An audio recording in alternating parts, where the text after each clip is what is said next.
Hello everyone. So I welcome you all in this presentation. In previous presentation, we have discussed about fundamental rights. In broader view, we are looking at the Constitution, and in that we are looking at the sub point, that is fundamental rights.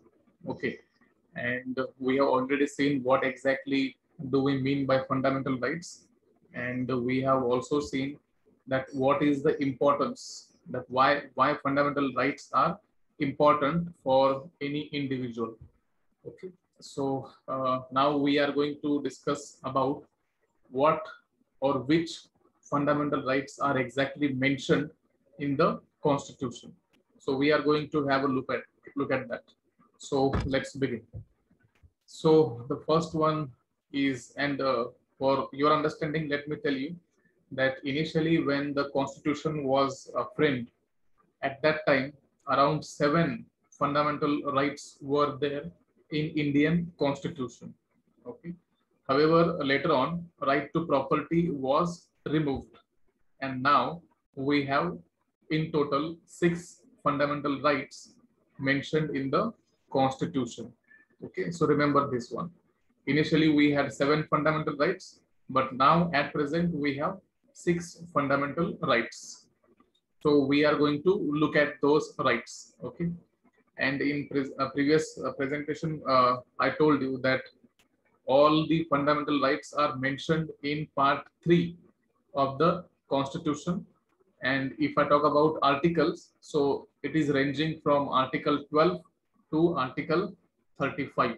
Okay, Article 12 to 35. So exactly we are going to look at those articles right now. First of all is right to equality. Okay, the Constitution is talking about equality, and in which articles it is talking about? It is article from Article 14 to 18, right?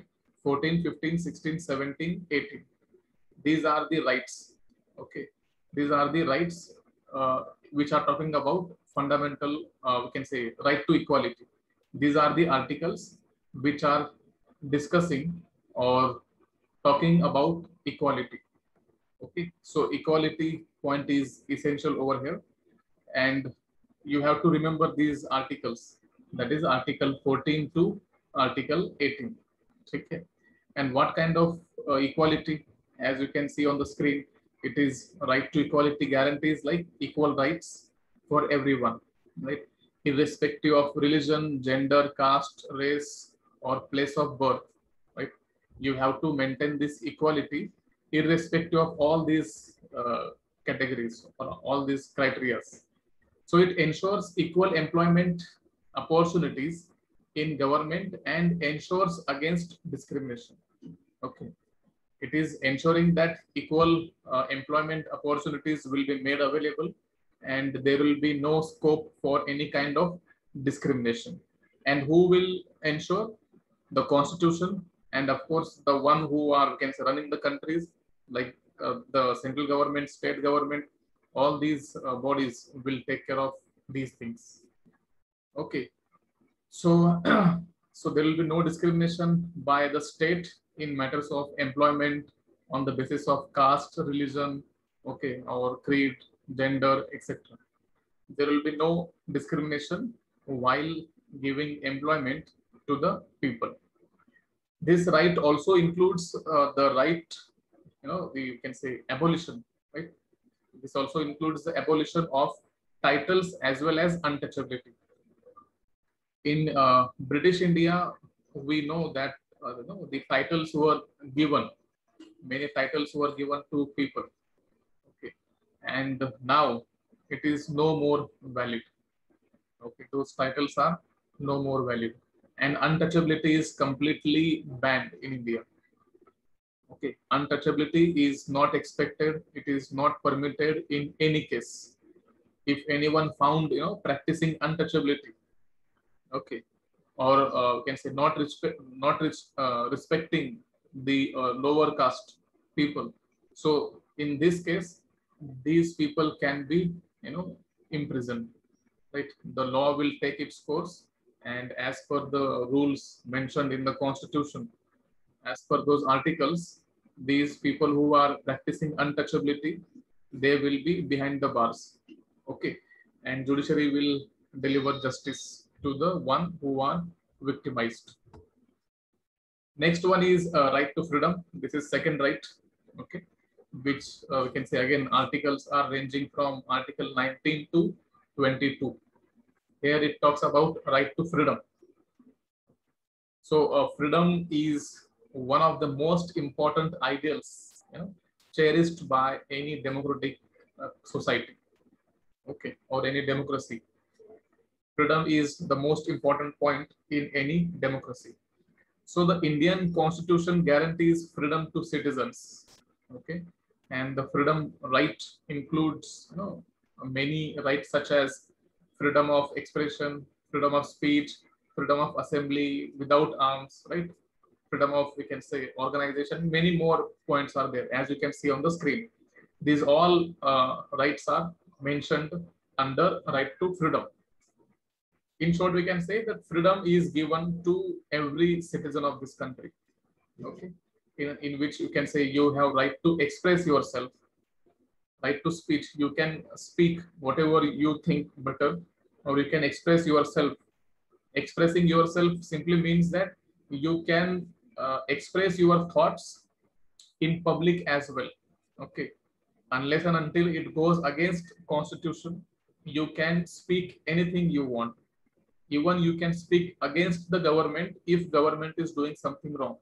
Okay, so therefore freedom of expression is quite important over here. Freedom of assembly without arms, right? Here it gives, very, you can say, strong weapons to you, that whenever you have to, give message to society, you can assemble anywhere, and the condition is that it should be without arms. You cannot carry, gun and pistol in your hand and then you are gathering. That is not permissible. Okay, that is not allowed. So you can gather anywhere, but you should be without arms. Okay, so that's the most important point. So it was all about right to freedom. So now let's take a look at next right. So next one is right against exploitation. Okay, this is one of the important one. Article 23 and Article 24. These two articles deals with right against exploitation. Okay, so this right implies the prohibition of traffic in human beings. Okay, prohibition of traffic in human being, beggar, and other forms of forced labor. It simply means what? That human trafficking is completely abolished and completely banned in India. You cannot practice human trafficking. Human trafficking means what? Kidnapping people from one place and selling them, as slave somewhere else, or forcing them to work for free of cost. Okay, it is called forced labor. If they are not sold anywhere, so they are, you can say, forced to work as slave, as labor, without any kind of returns, without any kind of wage or salary.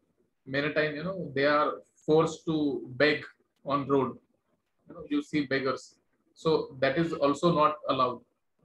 Forced to, forcing someone to beg, that is also not permissible. So forced labor is not allowed, in short. It also implies the prohibition of children in factories. Okay, it simply means that those which are, we can say, children's who are below the age of 14 years. Okay, and they simply cannot work in hazardous, we can say, conditions, or they cannot work in factories which are harmful for them. Okay, so there is a prohibition that in factories these children cannot work, or in mining, right? Whatever we can say, mines are there. In those mines also, children are not allowed to work.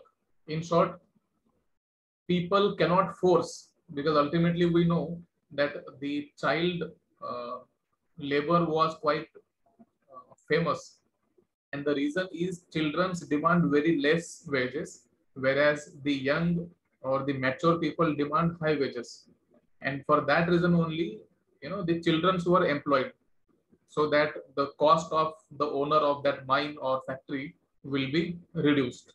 For that reason only, this child labor was very prominent. But after this advent of right against exploitation, now child labor is completely banned. Okay, you cannot employ anyone forcefully.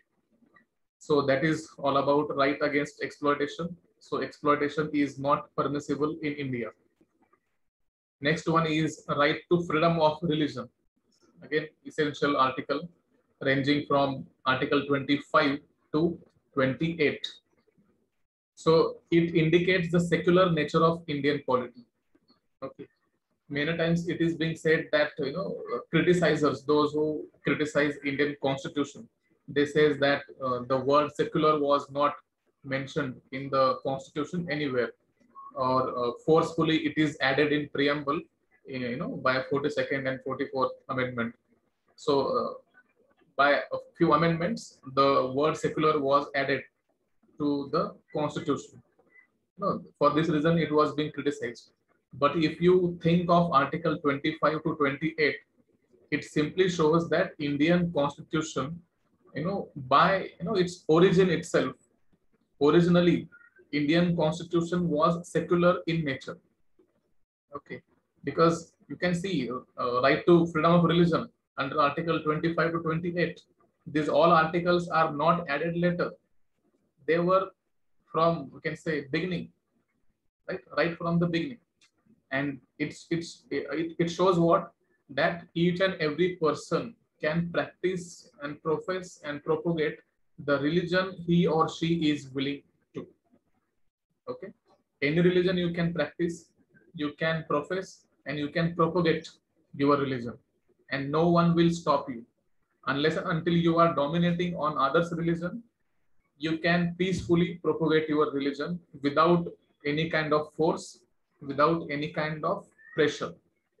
You can just simply express your religion, express your thoughts. If people like them, they will come to your religion. If they do not like, they will not come to your religion. Okay, simple. So therefore, pressurized or forceful conversion is not expected. It is not allowed in the Constitution. So therefore, freedom of religion is given to each and every one, where we can say every person is allowed to practice the religion he or she is willing to. Okay, so this was about that. And now these last two articles are there, or two rights are there, that is cultural and educational rights. It is mentioned under Article 29 to 30. These rights protect the rights of religious, cultural, and linguistic minorities by facilitating them to preserve their heritage and culture. Okay, so we all know that every community, every religion has their own culture, has their own heritage, and this culture and heritage will be protected by the Constitution. Okay, these all, you can say, cultures and heritages are protected by the very same Constitution in India. Educational rights are for ensuring education for everyone without any discrimination. This is also quite important point. So in short, what we mean to say, that whatever culture is there, whatever heritage we have been following, right, that culture and heritage will be maintained by the Constitution under cultural and educational rights. Okay, I hope you understood this. And the last one is right to constitutional remedies, ranging from Article 32 to 35. As we discussed in the beginning itself, we have seen many more articles and all those rights and everything, fundamental rights and everything. But what if there is no guarantee of these constitution, these rights? What if there is no guarantee of these rights? Simply, if someone is violating your right and you don't have any choice, so these rights will become useless, right? And therefore, you need a weapon in your hand. And what is that? That is Article 32, right to constitutional remedies. If any of your fundamental right is violated, you can simply approach judiciary and judiciary will deliver justice to you. Okay, judiciary will ensure that each and every right of the citizen will be maintained and it will be practiced by the people, and there will be no hurdle in practicing these rights. Okay, so therefore, right to constitutional remedies is the highly important provision made under Article 32. Okay, so I hope it was quite knowledgeable for you and you understood and gained knowledge out of this. I conclude the session over here. Thank you.